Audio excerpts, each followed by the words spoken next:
day 38. We're in day 38 of this 40-day walk with Jesus, and probably the most awesome thing about today is that we're in Luke chapter 24. And Luke chapter 24 is all the events that happen after Jesus' death.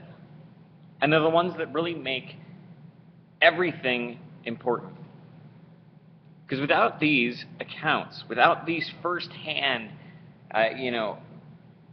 sightings of Jesus, talks with Jesus, touches with Jesus, nothing matters about his death. He would just die as another normal man.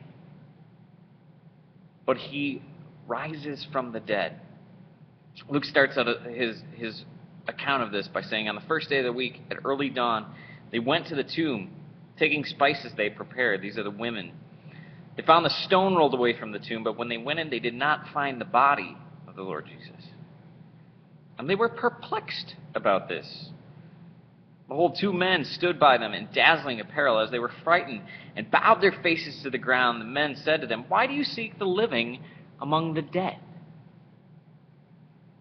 Why do you seek the living among the dead? You gotta believe that they were probably wondering a little bit about that statement, about that comment. They assumed Jesus was dead. That's why they brought spices. That's why they showed up to anoint him, to do everything according to proper burial rites. So when they get there and Jesus is gone, they don't know what to do.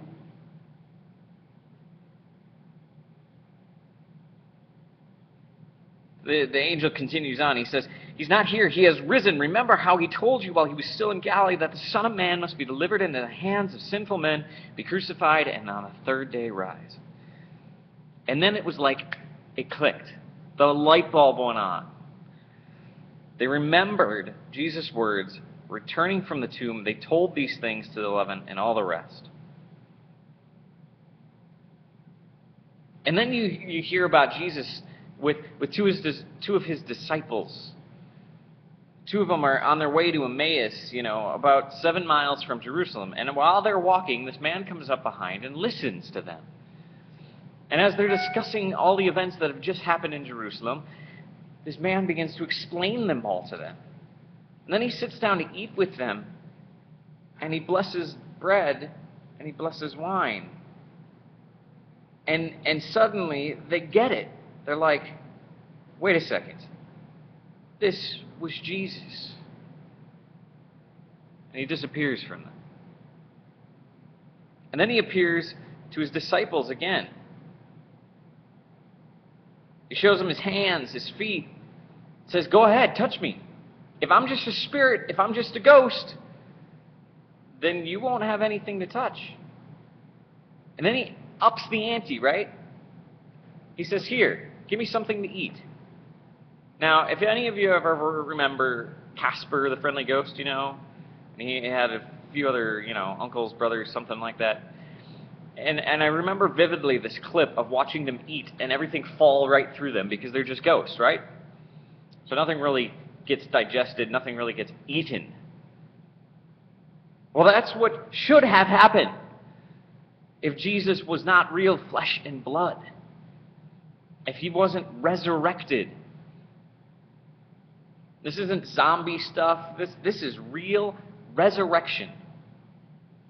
Real new life. New body. Flesh and blood walking around eating fish. Maybe that's why we have fish fries so much in Lent. I don't know. The point is